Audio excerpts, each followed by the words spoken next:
Doctors could be on the brink of a breakthrough. Migraines. How to control them. Tame a migraine. A severe migraine. Throbbing, recurring headaches. Given all the noise, navigating the migraine experience can be confusing and scary, but you do not have to do it alone.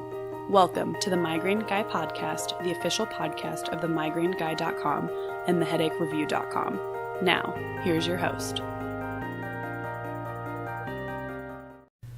What is up, audience? It is Kevin here, the Migraine Guy, bringing you another episode, albeit a few days late, of the Migraine Guy podcast. What you can expect here, if you are new on this podcast, is a variety of topics being discussed that relate to headache and migraine conditions, as well as my own first personal experience in the first quarter of the podcast.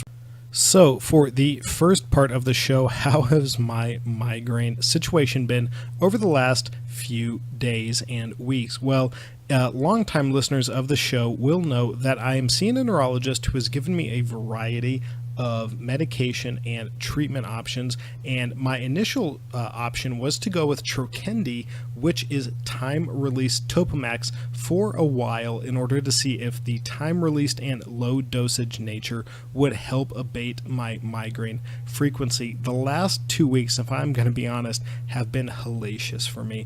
What has gone on is that my memory, my cognitive ability, and my eye-hand coordination has basically started to diminish, which is almost identical to the symptoms I experienced when I started taking Topamax full dosage, non-time release, many years ago, and that was very worrying to me.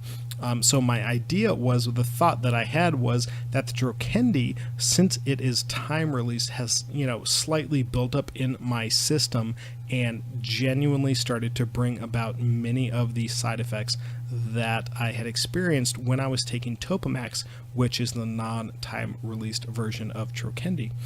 And so I emailed the neurologist once I really started to notice a consistency between the symptoms, and he said, well, if you want to continue for a while in order to see if the Trokendi genuinely is the source, or if this is just a short-term issue, we can do that. Or we can go off the Trokendi and try something different. And what I messaged him back, and the thought process behind what I messaged him, was simply this. I just need to get through the next 3 months of migraine pain in my PhD program that I'm in.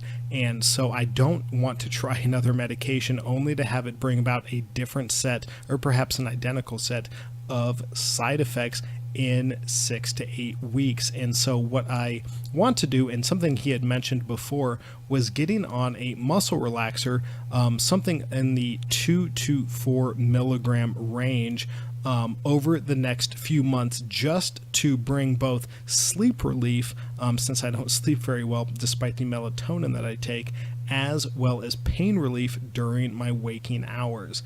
And what that can do, even though my experience with muscle relaxers is that they do disorient you, they do make it difficult to think, at a very low dosage, like 2 milligrams, and as long as the pill isn't time release, I should be able to break it in half to get it to 1 milligram if 2 milligrams is too intense for me. That will help me, hopefully, this is my thought process anyway, it will help me hopefully reduce the overall pain that I'm experiencing. Even a few notches on the pain scale would be very welcome. And if I can get it down, instead of on a 4 to 7 pain scale, on the 1 to 10 pain scale, 4 to 7 level, to a maybe 2 to 4 level, maybe even 2 to 5, I would be able to function through this semester. And then once summer starts, the options will be much, much more wide open.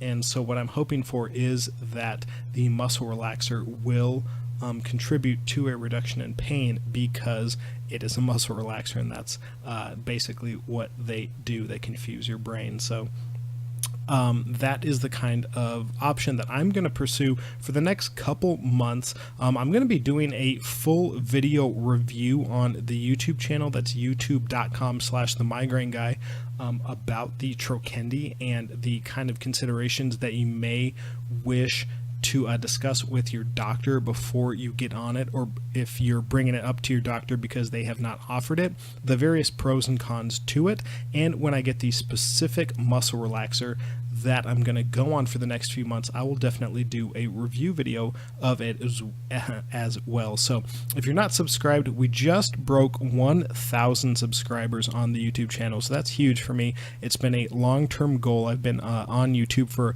a few years now, 2 or 3 at least, and breaking 1,000 has always been a goal, so it is very, very nice to see that. So head over to the YouTube channel for the full review of the medications, and make sure to hit subscribe to be updated about this podcast. But now that we have covered my migraine history, let's get to some migraine news. This week's bit of migraine news comes to you out of Phoenix. Now, this isn't directly related to Phoenix, but the nonprofit migraine awareness and research funding organization known as Miles for Migraine is hosting their next walk/run for migraine awareness in Phoenix, Arizona. The date is February 17th, and if you wanted to participate and live in the area, you can do so. Simply go check out their website, milesformigraines.org. I'm sorry, it's not plural, it's milesformigraine.org. In order to find out information about the Phoenix walk/run. Now, if you do live in the area and want to participate, that's great. But if you're like me and you don't live in the area and can't afford getting to the event, what you can do is still go to that same website, milesformigraine.org, and make a donation. They make sure that your donations get to researchers who will contribute to the next many years of migraine research, the people who are going to be doing the kind of work that will help us get migraine medications that are designed for migraine sufferers rather than that were designed for other people who also perhaps will see benefits if they're migraine sufferers. And so that is a great thing that Miles for Migraine does. If you're not familiar with them, if you're not following them on social media, they are not paying me. They did not ask me to say this, and I just simply think it's a great organization. The moment they come to Nebraska, I will be the first person who signs up for whatever they do, and it should be known that I really do not like cardio. I rather prefer powerlifting to cardio, but I will, walk/run for a migraine event, especially one that raises funds for migraine research. So that is the bit of news that I wanted to highlight. It's coming up rather soon. February 17th is only, well, I guess I'm recording this on the 31st. I'll probably get it up over the weekend. So it's less or at least 2 weeks away. And so if you're not in the area, you can contribute money to migraine research. But if you are in the area, you can actually contribute to migraine research and walk and sweat or run and sweat with fellow migraine sufferers or people who are sympathetic or empathetic to the migraine issue. So it's a pretty cool event that's coming up. I've liked Miles for Migraine since I first heard about them. So if you are interested, head over to their website, milesformigraine.org today and find out more information. But for now, let us get to your migraine tip of the week.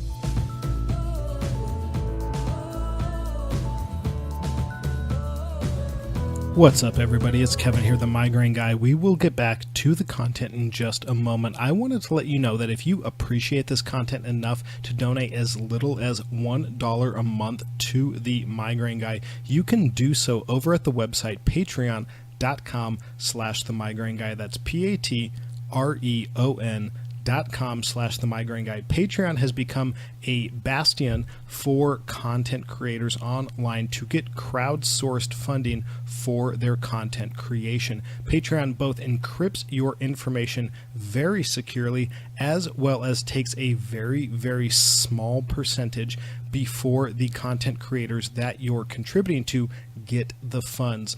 I know that every single dollar that is contributed helps month to month, and you can contribute as little as $1 per month, as little as $12 per year to show the Migraine Guy, to help him, to help me get the kind of weekly and monthly content out about migraine and headache-related illnesses that I have been doing for the last few years. If that's the kind of thing that you value, I really hope you'll consider donating as little as $1 per month to help me cover the cost of website hosting, online content creation, and hardware upgrades and software upgrades necessary to keep the content relevant and professional. So if that's the kind of thing that you want to help contribute to, if you want to directly contribute to migraine awareness, both in the United States and worldwide, you can do so at patreon.com/The Migraine Guy.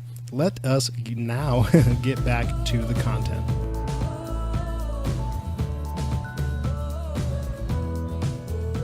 So this week's migraine tip of the week actually comes courtesy of a website called Bored Panda, which hosts a number of interesting online discussions. But this week highlighted a discussion on Twitter from someone called at PJ_Pallets, P-A-L-I-T-S, who wanted to go through in a number of tweets the issues surrounding why mental illness can make people so tired. Now, this issue doesn't directly relate to headache and migraine sufferers, but if you are a headache or migraine sufferer, you undoubtedly do battle, at least sometimes, a form of depression.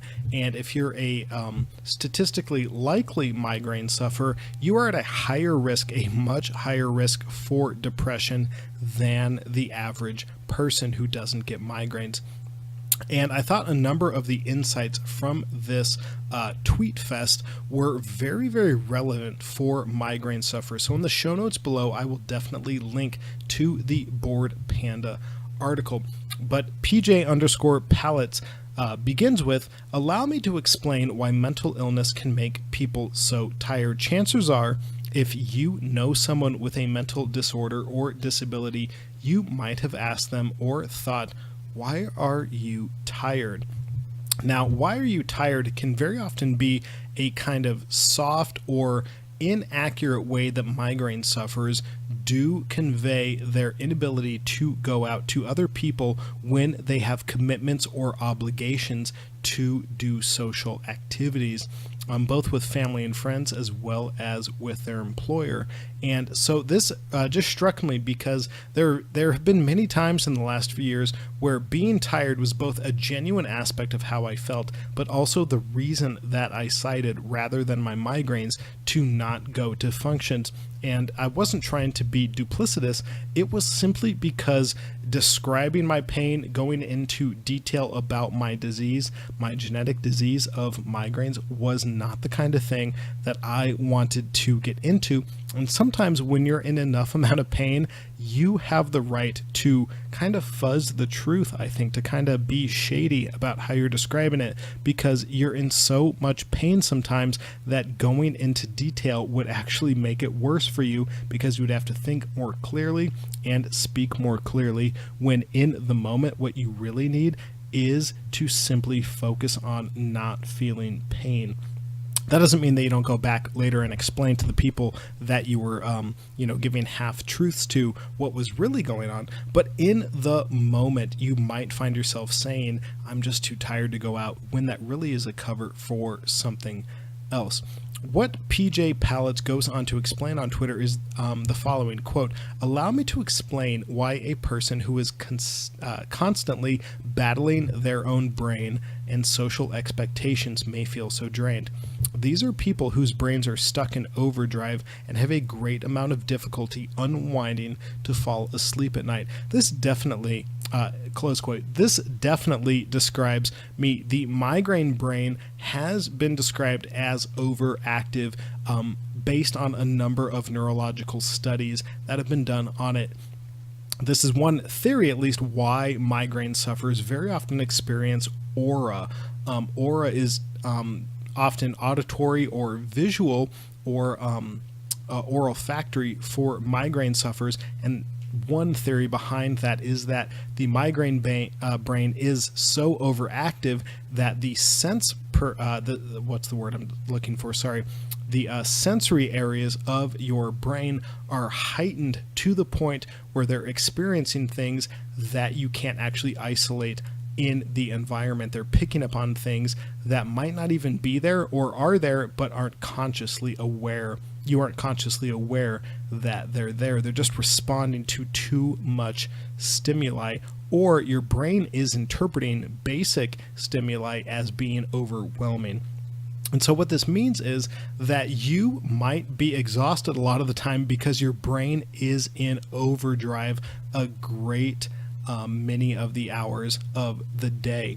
And I know that when I don't sleep well, very often wake up with, it's kind of like waking up mid-sentence is the way I describe it to people. It's as if my brain has been going through a bunch of thoughts and my consciousness, a part of my brain, is just getting to part of it. And then once I wake up, since I'm mid-thought, I start thinking about every single thing that's going on in my consciousness, and with that comes the inability to fall back asleep, and that then results in more migraines, and so it's very, very difficult to fall back asleep and get into a good sleep cycle. Moreover, PJ Plattis then goes on to say, quote, "These are people, i.e. people who can't fall asleep, people who have mental illness or genetic disorders in the brain. These are people who put an immense amount of effort into focusing on the task they're supposed to do or perform, while their minds are trying to carry them down other paths, or while they're struggling to remember just what those tasks were." People with migraines, close quote, people with migraines very often describe memory issues associated with their migraine episodes. And so if you get chronic migraines, more than 15 a month, you might experience this basically every other day, every month of the year. That means an inability to focus, an inability to remember certain things, and an inability to be responsible for the commitments that you've made. And that just means that even though you are struggling to satisfy and meet those obligations, you are probably trying your damnedest, excuse the language, in order to meet them. And this was just a very insightful series of tweets that I found. This is only page 1 of the Bored Panda summary of the tweet series. So I'm going to go ahead and link to it. I think it's very insightful, and I think that things like this on social media help migraine sufferers, help mental illness patients know that they're not alone, know that they're connected to a network of other people who may not ever say anything even on social media about what they're going through, but they at least know because of people like PJ_Pallets are not alone. They are understood by at least some people in the world, and that's why I like to highlight these kinds of tips, these kinds of things. I guess technically this isn't a tip, but what this is a way to connect with other people who experience similar symptoms, similar experiences on a day-to-day basis. Even if you get depression or you have fibromyalgia, but you don't get migraines, or you have a different headache condition, watching and reading tweets from these kinds of people help you know that you are not alone. And that is definitely our mission here at the Headache Review and the migraineguy.com, is to help you not feel alone and help you get connected with other people in your situation. So if you need a support group and you're on Facebook, and if you're not on Facebook, you can simply join just for this purpose. You can head over to facebook.com/groups/the Migraine Guy support group and request access. We have over 1,000 members right now. We're about to break 1,100 actually. And we are going to be doing some awesome stuff. One of our current members, Sarah Cairo, who is actually a moderator for the group, has been putting out consistent videos reviewing different books about migraine and how you can deal with them. Her previous video series was on Heal Your Headache, a very popular book on Amazon to purchase for headache and migraine related issues. And her current video series is on Chronic Babe, and I believe the subtext is 101. Now, the person who created the book, The Chronic Babe, has a YouTube channel, and she was also featured on the Migraine World Summit back in 2017 in the spring. So she brings a lot of insight to her book as well as her online content, and Sarah Cairo reviews it in our support group. So if that's the kind of group you're looking for, not just one where you post stuff, where people who are leaders in the group post their own reviews of relevant content for your condition, you can head over to the Facebook support group and request access, and we will approve you today. Now, let's get to the closing.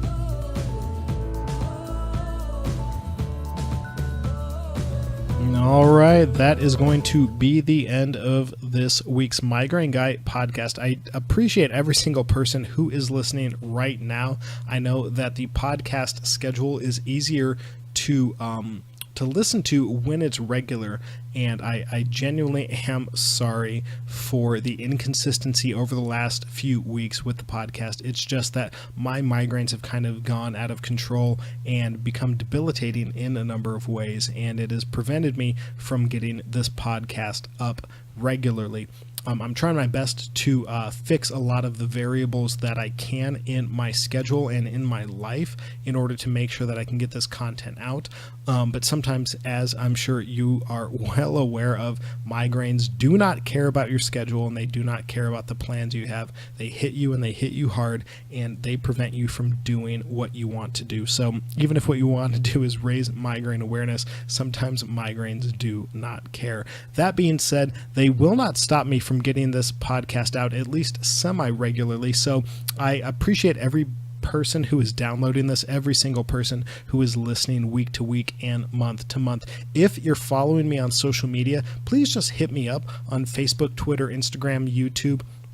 Let me know what you want to hear. What are the topics you want to hear? If there are news articles that you want me to highlight, please just link me them in a tweet or a Facebook post or a YouTube comment or an Instagram post. Let me know. Just hit me up. I'm very receptive, and I've responded, so far as I know, to every single person who has ever contacted me on social media. That being said, I do all of this not because it makes me feel better, although it does make me feel slightly better when I'm done with it, but I want every single headache and migraine sufferer out there, people who are misunderstood by their physicians, misunderstood by medical professionals, misunderstood by friends and family, to know one single thing: that you are not alone.